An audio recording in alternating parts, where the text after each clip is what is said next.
Hello student of class 9। हमने पिछला chapter जो हमारा था उसको हमने कंप्लीट कर लिया है, मोशन एंड मोशन। अब जो हमारा चैप्टर नेक्स्ट जो है chapter 9 by force and law of motion. तो फोर्स आप प्रीवियस क्लास में हर क्लास में पढ़ता है, 7 में पढ़ा होगा, आपने 8 में पढ़ा होगा। अब 9 में देखते हैं क्या है फोर्स। सबसे पहले आपको बता दें कि PDF आपको जैसे मिलता है तो इसको एज इट इज, या तो वीडियो देखने के बाद या वीडियो देखने से पहले इसको आप नोट डाउन कर लीजिए अपने नोटबुक में, और जिस तरह से वीडियो में एक्सप्लेनेशन बताएगा उस तरह से देख के समझने की कोशिश कीजिए। उसके बाद जो भी इससे रिलेटेड क्वेश्चन होता है, जो आपका इंटेक्स क्वेश्चन दिया हुआ है या तो फिर इंड एक्सरसाइज क्वेश्चन दिया हुआ है, उसको बनाइए। यदि नहीं बनता है तो जो हेल्प के लिए आपको जो सोल्यूशन PDF दिया गया है तब उसको आप चेक कीजिएगा और फिर कंप्लीट कर लीजिएगा।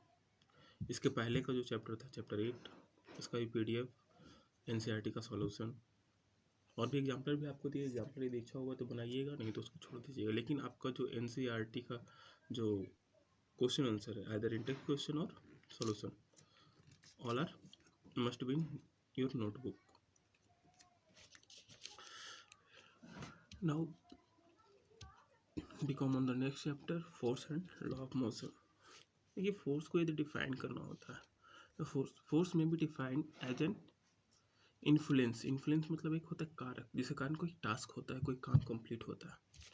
फोर्स में भी define as an influence we tend to change state, speed, direction and shape of body. Tend मतलब होता है चेंज करना या चेंज करने की कोशिश करना। It has both magnitude and direction and is therefore A vector quantity. आपको पिछले चैप्टर में हमने कंप्लीट किया था कि जिस भी फिजिकल क्वांटिटी के पास मतलब मैग्नीट्यूड के साथ साथ डायरेक्शन भी होगा तो उसको क्या कहते हैं, वेक्टर क्वांटिटी कहेंगे।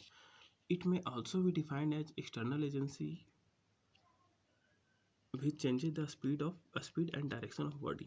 It can also change the shape of body. Force is a vector quantity. It is represented by an arrow. मतलब एक एरो से इसको रिप्रेजेंट करते हैं। तो कहते हैं फोर्स लिखते हैं तो फोर्स के ऊपर एक एरो लगाते हैं तो ये लिखा था फोर्स।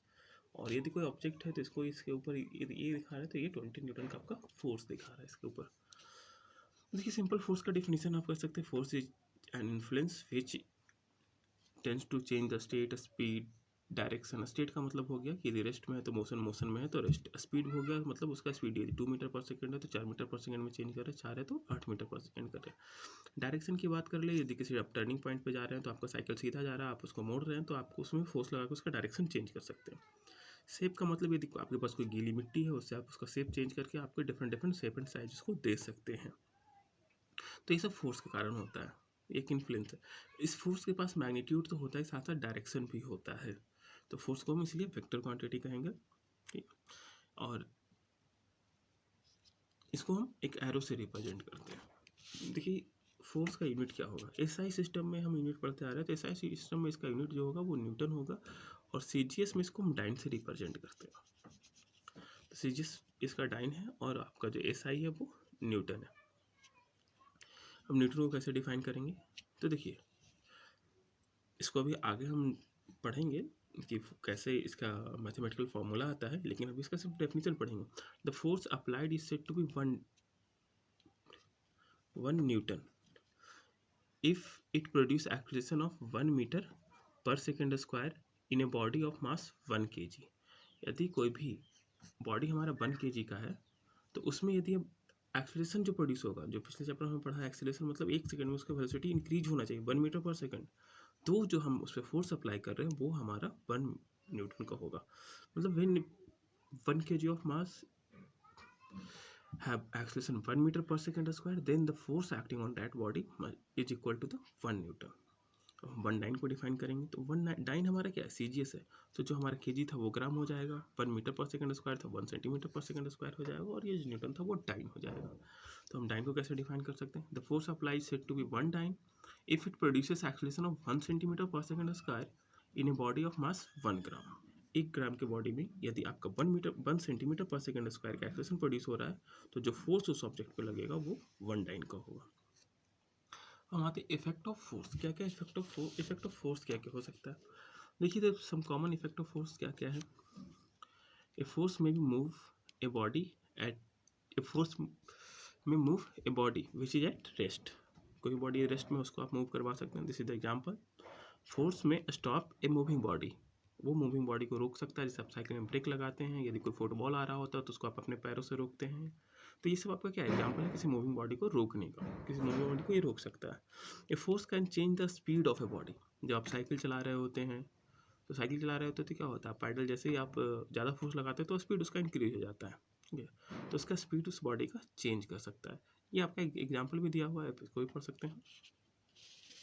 ए फोर्स में change the direction of moving body, आपको भी बताया कि एक फुटबॉलर यदि फुटबॉल खेल रहा होगा तो एक प्लेयर वन, जो टीम वन का प्लेयर होगा वो अपने गोल की तरफ किक करेगा और टीम टू का जो होगा वो अपने गोल की तरफ किक करेगा। तो इसमें सेवरल टाइम फुटबॉल का क्या होता है, डायरेक्शन चेंज होता है। क्रिकेट में भी वही होता है, बॉलर बॉल को विकेट की तरफ थ्रो करता है लेकिन जो बैट्समैन होता है उसको बाउंड्री के बाहर हिट करता है, तो डायरेक्शन चेंज होता है वहाँ पे। तो ये फोर्स के एप्लीकेशन से हो रहा है।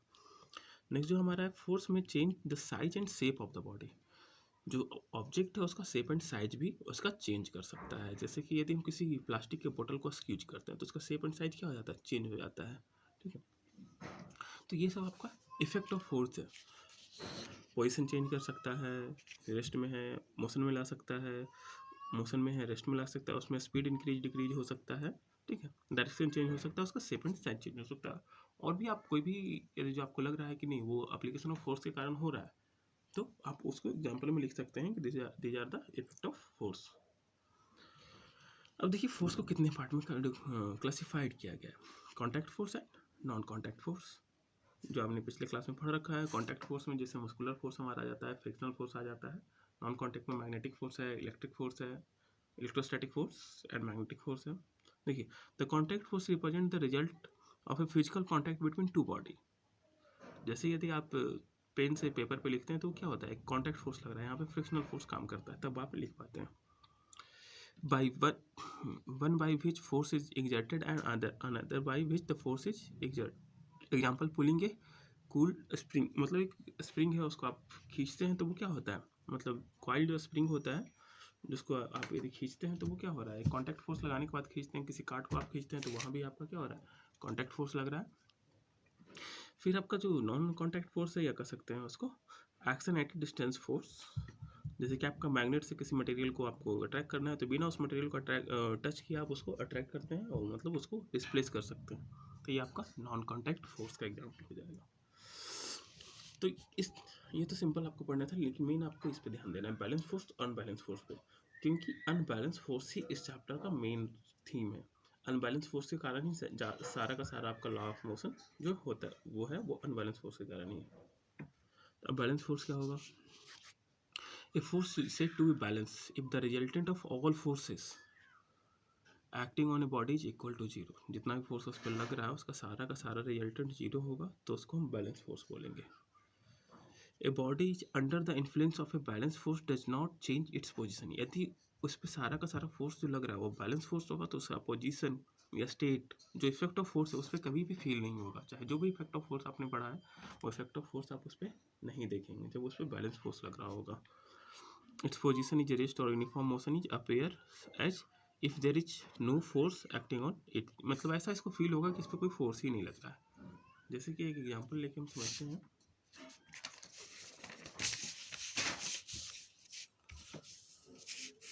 कि एक ऑब्जेक्ट है यहाँ पे, ये 2 मीटर पर सेकेंड से इधर मूव कर रहा है। अब कोई जैसे आप साइकिल चला रहे हैं 2 मीटर पर सेकेंड से, अब आपका कोई दोस्त पीछे से 10 न्यूटन का फोर्स लगा दिया तो आप क्या करेंगे, साइकिल के पैडल पे 10 न्यूटन का फोर्स फॉरवर्ड लगा देंगे। तो अब इस पे जो टोटल नेट फोर्स हो जाएगा ये आपके पास F1 हो गया और ये F2 हो गया। तो नेट का नेट फोर्स आपके पास क्या हो गया, जो अप्लाइड हुआ वो F1 प्लस F2।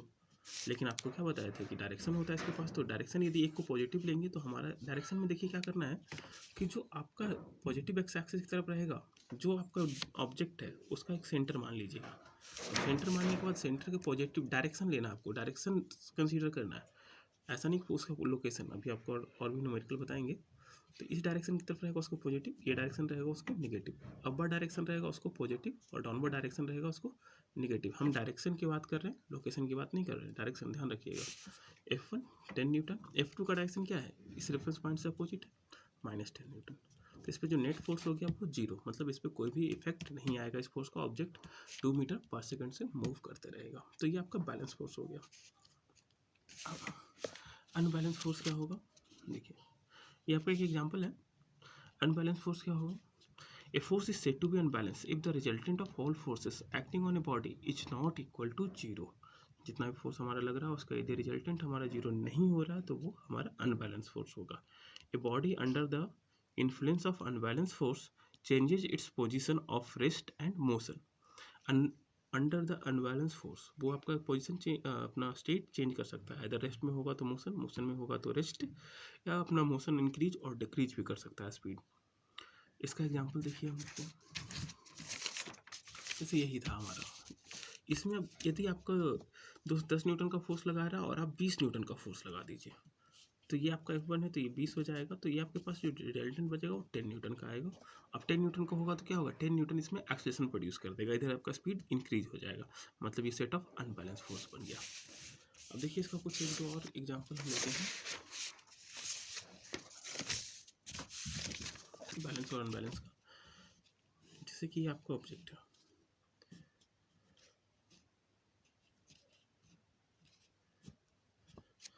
अब देखिए F1 है, F2 है, F3 है and this is F4। F1 equal to F3 equal to 90 newton और F2 equal to 45 and F4 equal to 40 newton. अब देखिए आपसे पूछेगा कि बॉडी को जो फोर्स लग रहा है बॉडी ए पे वो बैलेंस है या अनबैलेंस है, तो इसमें हम क्या करेंगे, सबसे पहले F1 plus F2 plus sum of all forces निकालेंगे। अब ये जीरो आ जाएगा तो बैलेंस, नॉन जीरो होगा तो अनबैलेंस।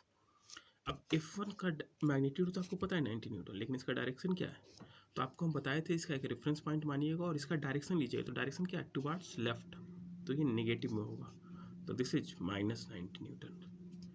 F2 का magnitude towards right, sorry direction towards right मतलब पॉजिटिव, मैग्नीट्यूड 45 प्लस 45।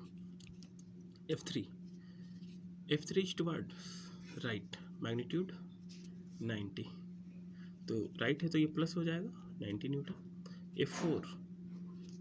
F4 हमारा क्या है, टुवर्ड्स लेफ्ट, मैग्नीट्यूड 40, तो ये आपका टुवर्ड्स लेफ्ट है तो माइनस 40 न्यूटन। अब ये 90 तो कैंसिल हो जाएगा, तो आपके पास कितना बचा, प्लस ऑफ 5 न्यूटन। अब देखिए जो इसका साइन आया ये भी इंपॉर्टेंट रोल प्ले करता है। अब इसका जो इक्विवेलेंट बनेगा तो ऑब्जेक्ट ए और ये जो प्लस 5 न्यूटन होगा उसको हम किधर डिनोट करेंगे, उसको देखिए इधर आप, इसका जो डायरेक्शन होना चाहिए वो राइट साइड होना चाहिए। आप इसको इस तरीके से भी रिप्रेजेंट कर सकते हैं और इस तरीके से भी रिप्रेजेंट कर सकते हैं। इसका डायरेक्शन मैटर करता है, लोकेशन इसका मैटर नहीं करता है। तो आप जब भी क्वेश्चन को डील करिएगा, सॉल्व कीजिएगा, तो उसका डायरेक्शन देखिएगा, उसका लोकेशन मैटर नहीं करता है। आई होप इस क्वेश्चन से समझ में आ गया होगा, नहीं तो और आप भी एक दो क्वेश्चन खुद से लेकर ट्राई कीजिएगा, बुक में आपको मिल जाएगा। तो ये जब भी आपको जो भी काम या जो मोशन होगा, मोशन लॉ ऑफ मोशन को जो हम स्टडी करेंगे तो वो हम अनबैलेंस फोर्स के कारण ही स्टडी करेंगे। यदि बैलेंस फोर्स हो जाता है तो बैलेंस फोर्स में हमारा क्या हो जाए, नेट फोर्स जीरो, तो उसका कोई भी इफेक्ट आपको देखने को नहीं मिलेगा। देखिए यदि पॉजिटिव आया तो हम किधर लिए, राइट डायरेक्शन में। सपोज इसका पूरा का पूरा रिजल्टेंट नॉन जीरो आता लेकिन निगेटिव में आ जाता, तो निगेटिव में आ जाता तो क्या करते, इसका जो भी रिजल्टेंट फोर्स का मैग्नीट्यूड होता, मैग्नीट्यूड तो शो करते ही करते, उसका डायरेक्शन हम किधर रखते, टुवर्ड्स लेफ्ट। और यदि जीरो आ जाता तो वो सिंपल बैलेंस फोर्स, उसमें कहीं भी कोई फोर्स आपको ये सब दिखाने का जरूरत नहीं होता, सिंपली आप लिख देते the object is under balance force. तो ये था आपका बैलेंस और अनबैलेंस फोर्स। देखिए यहाँ पे कुछ दिया गया है कि ऑब्जेक्ट जब आपका रखा होता है, जब आप इसको थोड़ा सा पुल करते हैं तो भी मूव नहीं करता है, तो उस केस में कौन सा फोर्स लगता है, तो उस केस में इसको फ्रिक्शनल फोर्स इसको बैलेंस करता है। जैसे इस डायरेक्शन से आप इसको पुश कर रहे हैं तो इस डायरेक्शन से फ्रिक्शनल फोर्स बैलेंस रखता है। यदि आप किसी टेबल पे इसको रख रखे हैं तो उसका वेट तो नीचे है लेकिन उसका फोर्स ऑफ रिएक्शन उसको बैलेंस करके रखता है, ठीक है।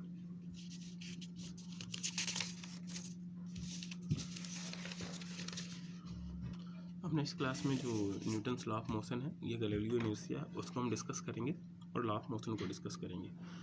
इस चैप्टर में आगे बढ़ने से पहले हम चाहते हैं कि आप लोग पिछले चैप्टर का सारा जो क्वेश्चन है फेयर है उसको कंप्लीट कर लीजिए। उसका जो भी डाउट होगा हम लाइव क्लास में किसी दिन डिस्कस करेंगे, आपको टाइम और शेड्यूल दिया जाएगा जूम ऐप का, और उस दिन हम डिस्कस करेंगे।